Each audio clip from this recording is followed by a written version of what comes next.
Hey guys! Tonight we're settling into something a little heavier than usual. But don't worry, we're still keeping it soft, mellow, and comfortably snarky. So go ahead, dim the lights, tuck yourself into whatever warm blanket has survived multiple laundry disasters, and let your brain slide smoothly into neutral.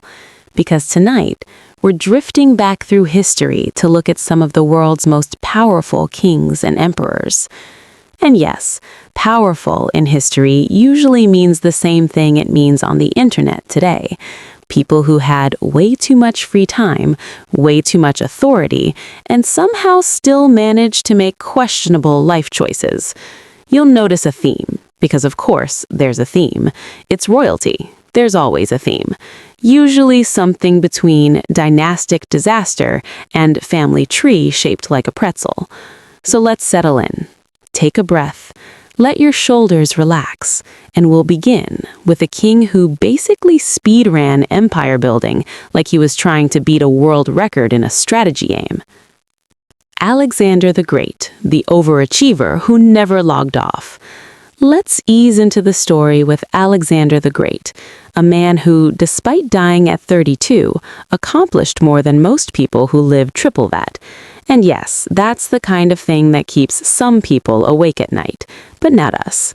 We're here to get sleepy, not reevaluate life goals.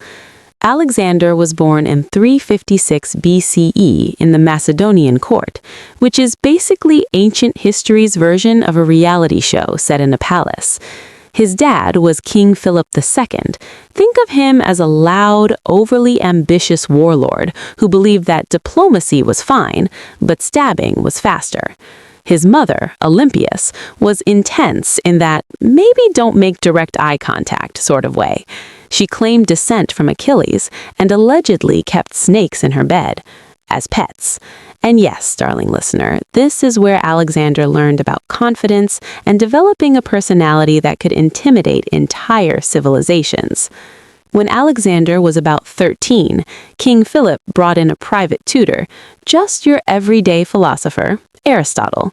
Because why hire a normal teacher when you can hire the guy who basically invented half of Western logic? Alexander supposedly asked him deep questions like why humans exist, but mostly he learned how to read, argue, and act superior at dinner parties. Fast forward a bit, and Philip is assassinated. Classic royal evening, really, leaving Alexander in charge at just 20 years old. Most 20-year-olds are experimenting with haircuts or making deeply regrettable fashion choices. Alexander? He's preparing to conquer Persia, the largest empire on the planet at the time. And here's where he gets his powerful emperor badge. Alexander wasn't just good at war, he was annoyingly good at war. Like, please leave some achievements for other people levels of good. He fought battles that historians still analyze like over-caffeinated chess players. His army adored him, his enemies feared him, and he collected more territory in a decade than most empires gather in centuries. But, and this is important for our sleepy vibe, Alexander was also a walking bundle of drama. He had the emotional range of a soap opera character. He held grudges. He cried during arguments. He had full-blown meltdowns when people disagreed with him. And because he was king, people had to pretend this was leadership and not a sign that someone needed herbal tea and a nap. One of Alexander's most questionable personality traits was that he loved being admired, obsessed with it, actually. He insisted he was descended from gods, which, to be fair, was a common thing for ancient kings, but Alexander really leaned into it. He posed dramatically, he commissioned statues, he wore flashy outfits that screamed main character energy. But the thing about extremely powerful people is that they often don't last long, and Alexander followed that tradition with commitment. After years of marching across scorching deserts, mountains, and foreign kingdoms, his health collapsed. It could have been malaria, typhoid, poison, or simply the universe saying, "All right, champ, that's enough." No one knows. And when he died, he left no clear heir, just an empire held together by vibes, charisma, and fear. The result was the historical food fight known as the Wars of the Diadochi, where all his generals immediately started betraying each other, like contestants on the world's most violent reality show. So yes, powerful, absolutely, but also deeply chaotic, emotionally fragile, and the poster child for why you should maybe write down a will. Let's drift onward, gently, to another powerhouse ruler who also collected empires like Pokemon. Genghis Khan, the stepkid who mastered the world. Float with me for a moment onto the wind-swept steppes of Central Asia. The air's crisp, the grass rolls endlessly, and somewhere out there in 1162, a baby is born who will eventually reshape half the planet. His birth name was Temujin, but he's better known as Genghis Khan, the man who created the largest contiguous land empire in human history, and still found time for approximately 10,000 children. Temujin's childhood was less royal upbringing and more survival video game on hard mode. His father was poisoned, his family was abandoned by their tribe. There was no palace, no wealth, just hunger, cold, and long lectures about resilience from the unforgiving Mongolian winter. And somehow this builds a warrior, a clever one, a patient one, I will absolutely remember this betrayal for 20 years and take personal revenge kind of one. Temujin slowly gathered alliances, defeated rival clans, and reorganized Mongolian society.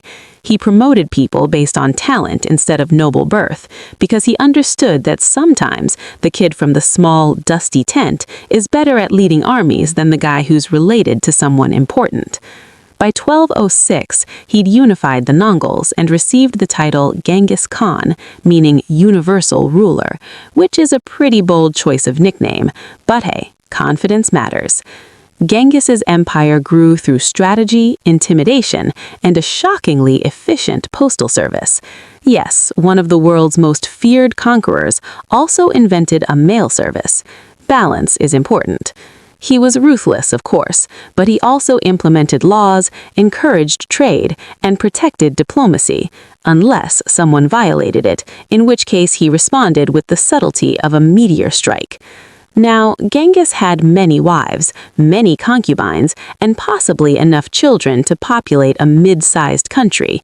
Genetic studies show that about 1 in 200 men alive today may descend from him, which is probably not the kind of historical legacy he expected, but here we are.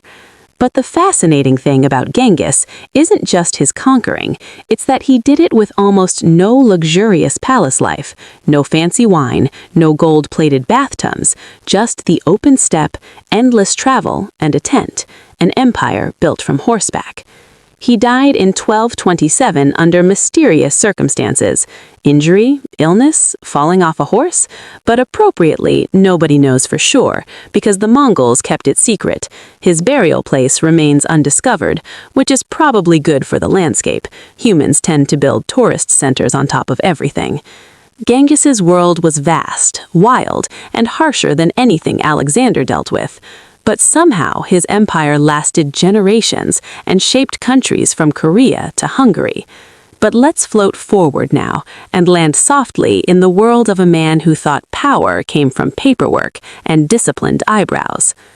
Let's gently waltz into late 18th century France, where the streets smell like bread, political chaos, and whatever the fashion equivalent of regret was. And there, among the noise, stands Napoleon Bonaparte, a man so iconic that even people who know nothing about history still know he was supposedly short, despite actually being completely average height. The propaganda machine just did him dirty. Napoleon was born in Corsica in 1769, an island with more goats than humans. He was a scholarship kid, sent to French military schools where his classmates mocked his accent, his background, and probably his haircut. They regretted that later. He rose fast during the French Revolution, mostly because the revolution kept killing off higher-ranking officers. Eventually, someone had to run the military, and Napoleon was right there with his hand raised like the teacher pet of warfare. By 1799, he seized power in a coup, because why wait for elections when you can just take charge? And this is where Napoleon becomes one of the most powerful rulers in European history.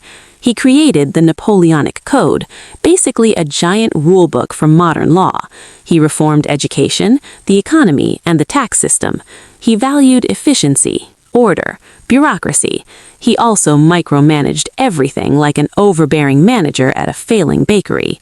Napoleon crowned himself emperor in 1804. Yes, crowned himself. The Pope was there, but Napoleon lifted the crown and placed it on his own head, the medieval equivalent of saying, "No thanks, I've got it." Then he spent years sweeping across Europe, defeating coalitions like he was playing whack-a-mole. He loved maps, he loved battles, and he really loved being right. But Napoleon had a habit of thinking he was smarter than geography, logistics, and winter. In 1812, he invaded Russia, which historically has been a fantastic way for empires to commit